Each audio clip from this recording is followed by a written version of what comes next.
The radio transmission at 0342 hours changed everything. They have the colonel. Repeat, hostile forces have captured Colonel Hayes. Then gunfire, Arabic shouting, silence.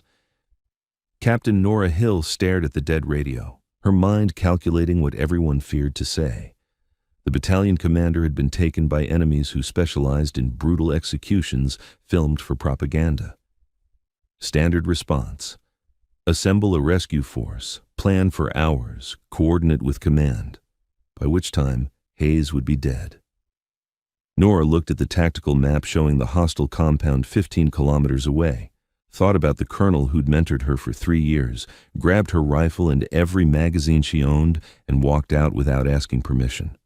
Because sometimes you had to go alone into darkness and remind the enemy that taking an American hostage was the last mistake they'd ever make. 3 years earlier, when Nora Hill had first met Colonel Marcus Hayes, she'd been a lieutenant fresh out of Ranger School, trying to prove she belonged in a combat arms unit that didn't think women could hack it. Hayes had been her battalion commander, a 30-year veteran with 2 combat deployments and the kind of quiet competence that made better officers out of everyone around him. Their first conversation had been brief and direct. Lieutenant Hill, I don't care if you're male, female, or Martian. I care if you can lead soldiers in combat. Can you? Yes, sir. Then prove it. Every day, some people in this battalion don't think you belong here. Make them wrong. She had. For 3 years, Nora had led her platoon through 2 deployments, earned the respect of soldiers who'd started out doubting her, and proven that gender didn't matter when bullets were flying and decisions needed to be made. Hayes had been there every step, mentoring her, challenging her, making her better. Now he was being held hostage by an enemy force that would torture him for intelligence, film his execution for propaganda, and dump his body in a desert where it might never be found.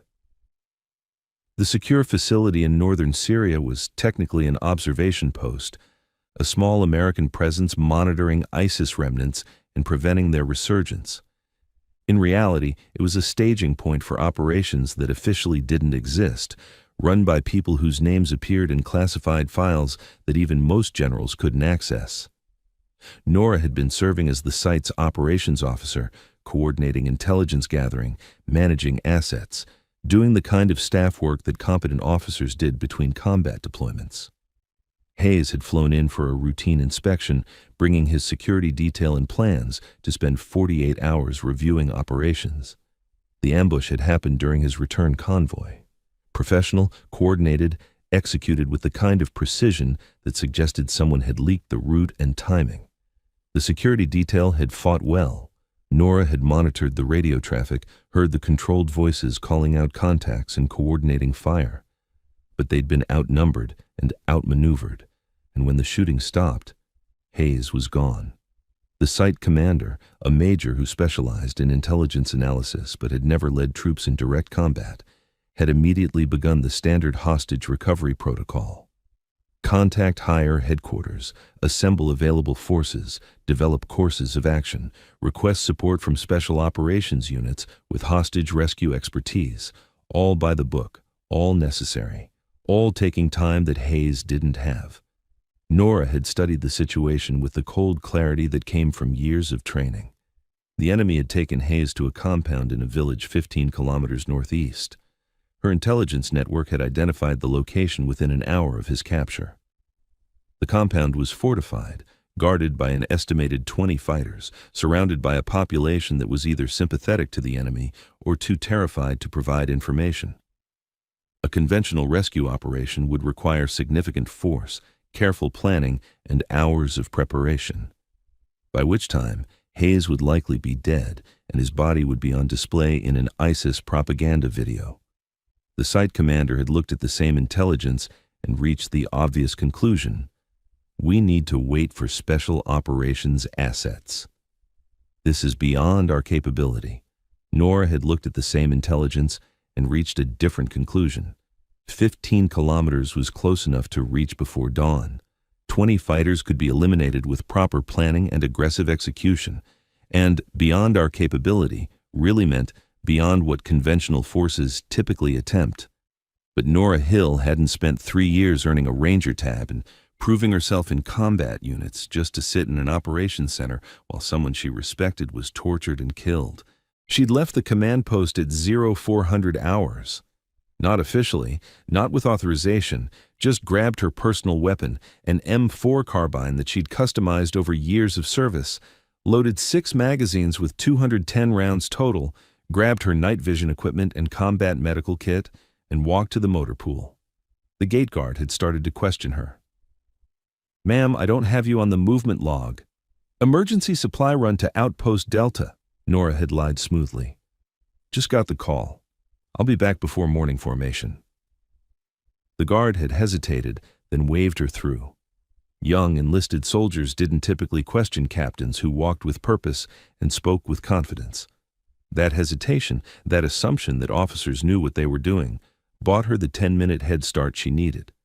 She'd taken an unmarked pickup truck, standard civilian pattern, nothing that advertised American military, and driven northeast through territory that ranged from probably hostile to definitely wants you dead. The night vision equipment turned the Syrian landscape into a green-tinted maze of roads, villages, and empty desert. Nora had driven with her rifle across her lap, windows down despite the cold, listening for sounds of other vehicles or movement that might indicate enemy presence. She'd operated in this region long enough to know the patterns, where the roads were safe, where they weren't, which villages to avoid, which could be transited quickly without drawing attention. The drive took 40 minutes, covering terrain that would have required hours of tactical movement on foot. She'd parked the truck 2 kilometers from the target compound, hidden it behind a low ridge, and continued on foot through darkness that was absolute away from her night vision. 2 kilometers of careful movement, checking every shadow, every sound, moving with the patience that separated soldiers who survived from soldiers who died in places like this. She'd reached an overwatch position on a small rise 300 meters from the compound, just as dawn was beginning to paint the eastern sky with the first hints of gray. Through her binoculars, Nora studied the target compound. Traditional Syrian construction, mud brick walls surrounding a central courtyard, single-story buildings, flat roofs that provided defensive positions. She counted 6 guards visible on the walls, estimated at least that many more inside. Vehicles in the courtyard, 2 technicals with heavy machine guns mounted in the beds, and in the courtyard, visible through a window in the main building, she could see a figure that her gut said was Hayes, hands bound, guarded by 2 fighters with AK-47s. The tactical situation was clear and brutal. She was one person against at least 20 enemies in a fortified position. Conventional military wisdom said this was suicide. Special operations doctrine said you needed a team, support, coordination. Nora looked at the compound, thought about Hayes, and decided that sometimes conventional wisdom and doctrine could go fuck themselves. She spent the next 30 minutes planning her assault with the methodical precision that Ranger School had drilled into her. Identify key targets, the guards on the walls, the technical gunners, anyone who looked like leadership. Develop a sequence of engagement, who to shoot first, second, third. Plan movement routes, where to approach, where to take cover, how to breach the compound. The plan was simple, violent, and gave her maybe a 30% chance of surviving. But it gave Hayes a 90% chance of getting out alive, and that was the math that mattered. Nora checked her rifle one final time. 210 rounds across 6 magazines. Not enough for a sustained firefight, but enough if she made every shot count. Her hands were steady, her breathing was controlled, and her mind had achieved that peculiar calm that came when you'd accepted that you were probably going to die, but were going to make it count. She keyed her radio, a small unit that probably wouldn't reach the operations center, but might be picked up by monitoring stations. "This is Captain Hill. I am conducting solo direct action on hostile compound at grid reference November. Victor 478321. Multiple hostiles, attempting hostage extraction. If you're monitoring this net, send support. If not, tell my family I went down swinging. Hill out." Then she turned off the radio, left it behind the ridge where it might be recovered later, and began her approach to the compound. The first guard died without knowing he'd been targeted. Nora shot him from 200 meters, a single suppressed round that dropped him from the wall in a crumpled heap. The second guard turned to investigate, confused by his partner's collapse. She shot him too, shifting targets with practiced speed. 2 down, 18 to go. She moved closer, using a dry irrigation ditch for concealment, her rifle up and ready. A third guard appeared on the wall, scanning the area with growing concern. Nora settled behind cover, controlled her breathing, and fired. The guard dropped. 3 down, 17 to go. The compound was starting to react. Shouts from inside, fighters moving toward the walls. Someone had realized they were under attack, even if they didn't know from where or by whom. Nora reached the compound wall and placed a small breaching charge. Thermite composition that would burn through the mud brick without the explosive blast of traditional breaching charges. She moved to a position of cover, detonated the charge, and waited through the 10 seconds of burning before the wall had a hole large enough to enter. She went through fast and hard, her rifle tracking for targets. The courtyard was chaos, fighters running, grabbing weapons, trying to organize a defense against an attack they didn't understand. Nora shot the first 3 she saw, controlled pairs center mass, dropping them before they could return fire. 6 down, 14 to go. A technicals machine gun opened up, tracer rounds tracking toward her position. Nora rolled behind a vehicle as rounds tore through the air where she'd been standing. She came up on the vehicle's opposite side, acquired the gunner, and fired 3 times. The gunner slumped over his weapon. 7 down, 13 to go. 2 fighters appeared from a doorway, weapons raised. Nora engaged the first, dropped him, shifted to the second. Her rifle clicked empty, the first magazine exhausted. She executed a tactical reload, the empty mag dropping as she seated a fresh one, her movements so practiced they happened without conscious thought. She engaged the second fighter, who was trying to take cover, and dropped him with 2 shots to the torso. 9 down, 11 to go. She moved toward the main building where she'd seen Hayes, staying low, using vehicles and walls for cover. Rounds cracked past her head, sparked off the ground near her feet. The enemy was starting to coordinate, starting to understand that there was a single attacker moving through their compound with deadly purpose. A fighter appeared on a rooftop with an RPG. Nora saw the threat, pivoted, and shot him before he could fire. The RPG dropped from his hands as he fell, clattering to the courtyard below. 10 down, 10 to go. She reached the main building's door, paused to listen, then kicked it open and flowed inside with her rifle tracking. The interior was dim after the brightening dawn outside. 2 fighters were trying to move Hayes toward a back exit. Her arrival had panicked them, made them try to relocate their prize hostage. Nora shot the first fighter, then the second, both dropping before either could bring their weapons to bear on her. Hayes was bound and gagged but conscious, his eyes widening as he recognized her. "Hold still, sir," Nora said, pulling a knife and cutting his bonds. "We're leaving." "Captain Hill, what the hell are you—" "Later. Right now we move." She pulled him toward the door, her rifle still up and scanning. They made it 3 steps into the courtyard before all hell broke loose. The remaining 8 fighters opened fire simultaneously, having finally coordinated a response. Rounds tore through the air, impacted the walls around them, filled the courtyard with the overwhelming noise of automatic weapons fire. Nora shoved Hayes behind cover, returned fire, dropping 1 fighter who'd exposed himself too much. She was burning through ammunition now, controlled bursts at multiple targets, trying to keep them suppressed while finding a way out. 12 down, 8 to go. Her second magazine ran dry. She reloaded while Hayes, now free, grabbed an AK-47 from a dead fighter and began returning fire with practiced competence. "I hope you have an extraction plan, Captain." "Working on it, sir." Another fighter down. Hayes is shooting. 13 total, 7 remaining. Nora identified the pattern of enemy fire, spotted 3 fighters clustered near the compound's main gate. She pulled a fragmentation grenade, cooked it for 2 seconds to prevent them from throwing it back, and lobbed it precisely into their position. The blast eliminated all 3. 16 down, 4 to go. The remaining fighters were breaking, their coordinated defense collapsing into individual survival instincts.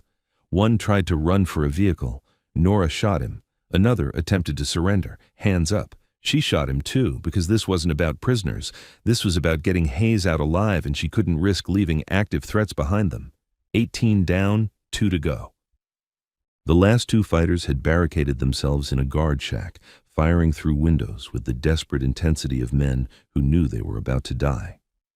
Nora and Hayes moved to flank them, working together with the coordination that came from years of training in how to assault fortified positions. Hayes provided suppressive fire while Nora moved. She reached the guard shack's blind side, placed her last breaching charge, detonated it, and both she and Hayes engaged the final two fighters as the wall collapsed. 20 down, 0 remaining. The compound was silent except for the ringing in Nora's ears and the sound of her own breathing. She scanned the area one final time, weapon still up, checking for any threats she'd missed. Nothing moved except smoke from small fires and settling dust. "Clear," she called out. Hayes lowered his weapon, looking at her with an expression that mixed gratitude, disbelief, and probably the beginnings of a lecture about unauthorized operations. "Captain Hill, you just conducted a solo direct action raid on a fortified compound held by 20 enemy fighters." "Yes, sir." "Without authorization, without support, without backup." "Yes, sir." "That was either the bravest or most insane thing I've witnessed in 30 years of service." "Probably both, sir." He laughed, the slightly manic sound that came after surviving something that should have killed you. "Let's get the hell out of here before someone decides to send reinforcements." They took one of the technicals, loaded it with weapons and ammunition from the dead fighters, and drove out of the compound as the sun finally broke over the horizon. Nora drove while Hayes contacted friendly forces on a radio they'd recovered, calling in their position and requesting immediate extraction.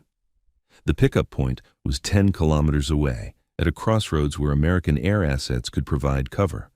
They made it in 15 minutes, driving fast across open desert, scanning constantly for pursuit that never materialized. A pair of Apache helicopters arrived first, circling overhead, their presence ensuring that no enemy forces would dare approach. Then, a Black Hawk for extraction, landing in a cloud of dust and noise. As they climbed aboard, Nora finally allowed herself to feel the exhaustion, the adrenaline crash, the reality of what she'd just done. She'd killed 20 enemy fighters in direct combat. She'd rescued a hostage from a fortified compound. She'd conducted an operation that was supposed to require an entire special operations team. And she'd done it all because waiting for authorization would have meant watching someone die. The crew chief handed her a bottle of water as the Black Hawk lifted off. Through the open door, she could see the compound receding into the distance, smoke still rising from the buildings. In a few hours, intelligence analysts would pore over drone footage, counting bodies, assessing battle damage, trying to understand how one operator had accomplished what should have required a full assault team. Hayes sat across from her, his wrists still bearing marks from the restraints, exhaustion and pain evident in his face. But his eyes were clear, alert, already processing what had happened. "You know they're going to hang you for this," he said over the helicopter noise. "Probably, sir. Or give you a medal. Could go either way. I'll take whatever comes. Worth it to get you out." He was quiet for a moment, then leaned forward so she could hear him clearly. 3 years ago, I told you to prove you belonged. Today, you proved you're one of the best officers I've ever served with. Male or female, doesn't matter. What matters is you had the courage to act when action was required, the skill to execute against impossible odds, and the loyalty to risk everything for someone else. That's what makes great soldiers. Nora felt emotion welling up that she'd been suppressing during the action. "Thank you, sir." "Don't thank me yet. Thank me after the investigation, the board of inquiry, and whatever career fallout comes from this. But Nora," he smiled, "when they ask me if I think you did the right thing, I'm going to tell them you saved my life, and that any commander would be lucky to have you under their command." The formal investigation took 3 days. Nora sat through interviews with everyone from her immediate commander to a 2-star general from Special Operations Command. The questions were predictable. Why did you leave without authorization? Why didn't you wait for properly trained rescue forces? Do you understand how many regulations you violated? Nora's answers were simple and consistent. Colonel Hayes had hours to live at most. Waiting for authorization would have meant watching him die. I had the training, the opportunity, and the capability to act. So I acted. The investigators reviewed every detail. Drone footage showed the entire assault, one operator moving through a fortified compound with precision that looked choreographed. Radio intercepts caught the enemy's growing panic as their defensive positions were systematically eliminated. Physical evidence from the compound confirmed 20 enemy killed in action, 0 civilian casualties, and tactical execution that matched special operations standards. The site commander testified that Nora had acted without orders, without coordination, in direct violation of protocols. But he also admitted that conventional rescue operations would have taken 8 to 12 hours to organize, and intelligence suggested Hayes would have been executed within 4 hours of capture. Hayes himself testified for 2 hours. He described the ambush, his capture, the interrogation that had begun immediately. The enemy had been preparing to film his execution when gunfire erupted outside. He had heard his captors' confusion, their growing fear, the systematic elimination of their security. Then Nora had appeared, moving through that compound like death itself. The enemy never understood what hit them, Hayes told the board. They were facing a Ranger-qualified officer with combat experience, operating alone with nothing to lose. The tactical advantage went to Captain Hill the moment she decided to act, because she understood something they didn't. Sometimes, one soldier with the right training and enough courage is worth more than an entire company that's still waiting for orders. On the third day, the 2-star general conducting the investigation looked at Nora across his desk with an expression she couldn't read.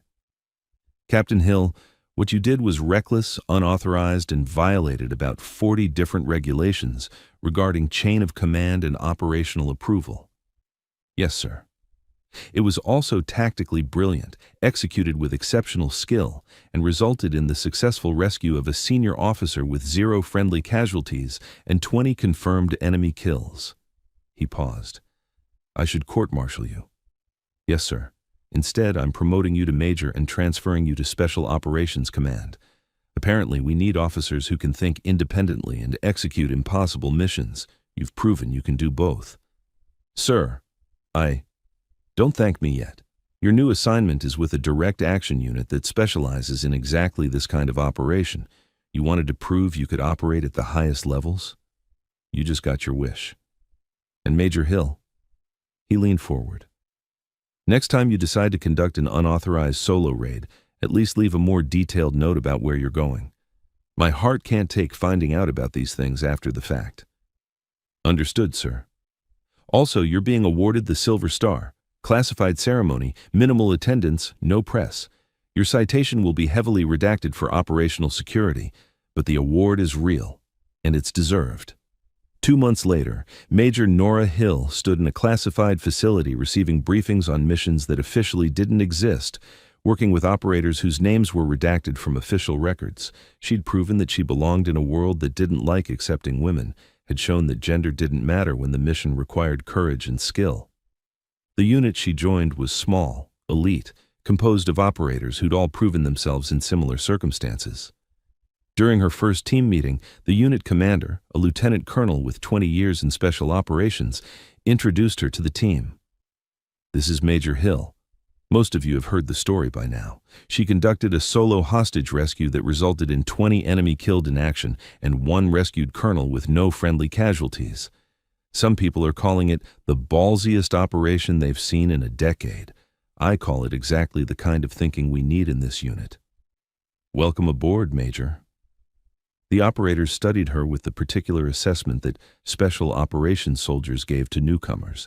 They'd all done impossible things, all proven themselves in ways that conventional forces never would. The question in their eyes was simple: can she keep up? Over the next 6 months, Nora answered that question repeatedly.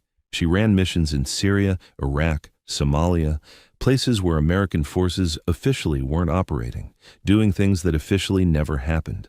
She proved that her solo raid hadn't been luck or a one-time event, but rather a demonstration of capabilities she'd been developing for years. Her team learned to trust her judgment, her tactical instincts, her willingness to take calculated risks when the mission required it. And more importantly, they learned that gender didn't matter when bullets were flying and decisions needed to be made in seconds. Colonel Hayes attended her Silver Star ceremony in a secure facility that didn't officially exist. After the award, he pulled her aside for a private conversation. "Still can't believe you did that, Nora. 20 fighters, 1 operator, no support.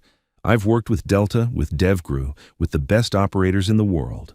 What you did ranks among the most impressive solo operations I've witnessed. Had to, sir. Couldn't let them keep you. That loyalty is going to take you far in special operations.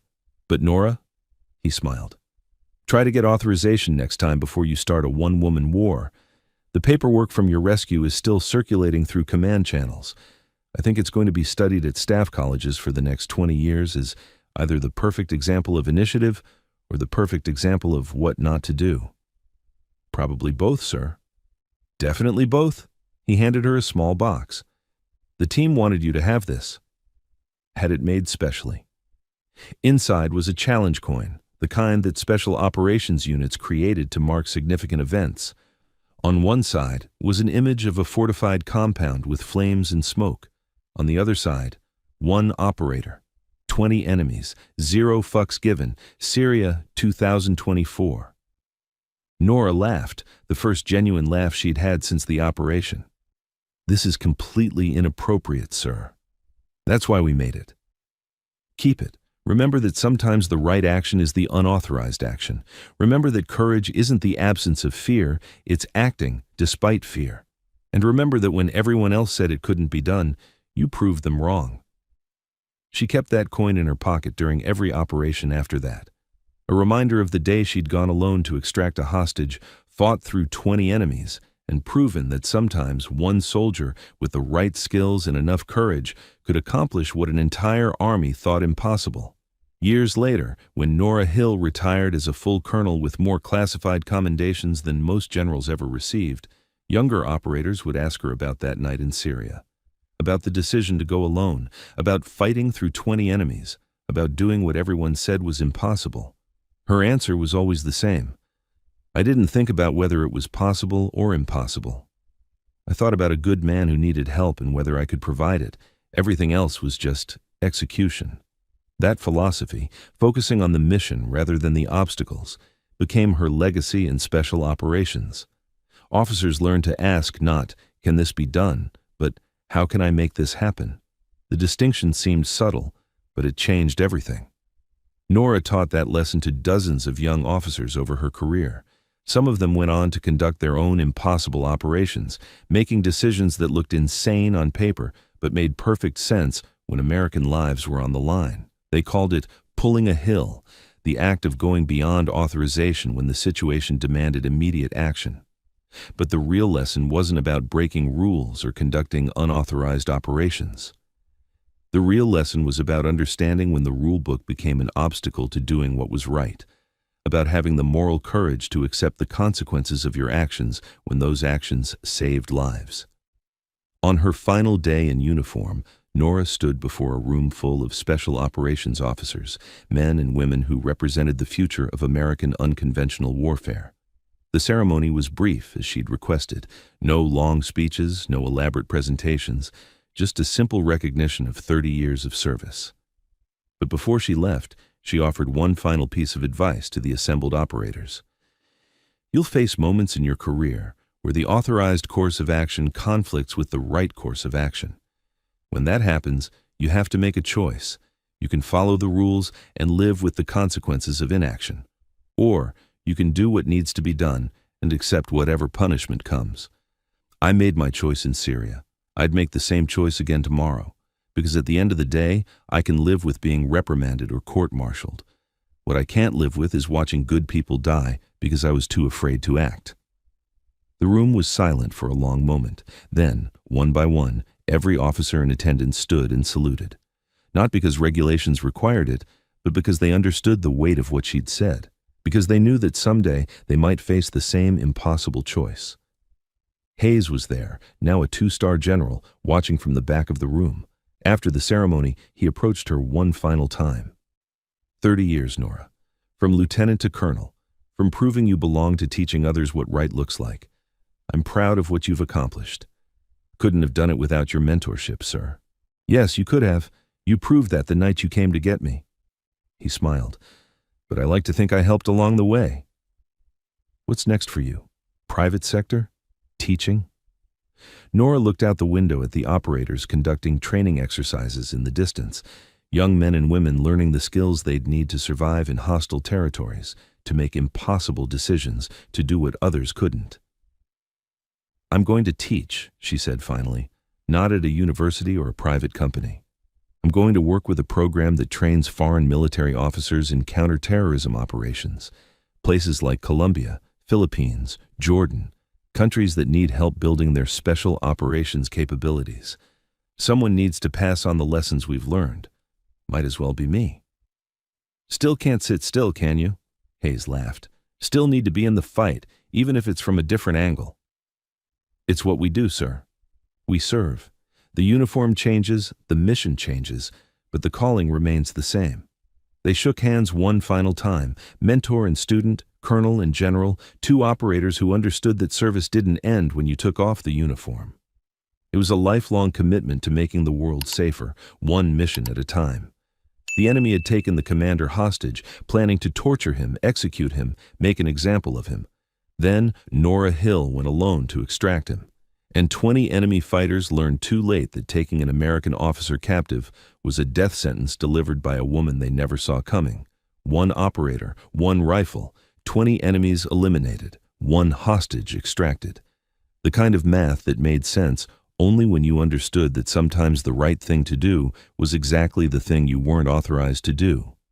And the kind of courage that inspired generations of operators who learned that the most dangerous person on any battlefield was the one who refused to accept that impossible meant anything other than not yet accomplished. Thanks for watching. Don't forget to subscribe for more amazing stories every day.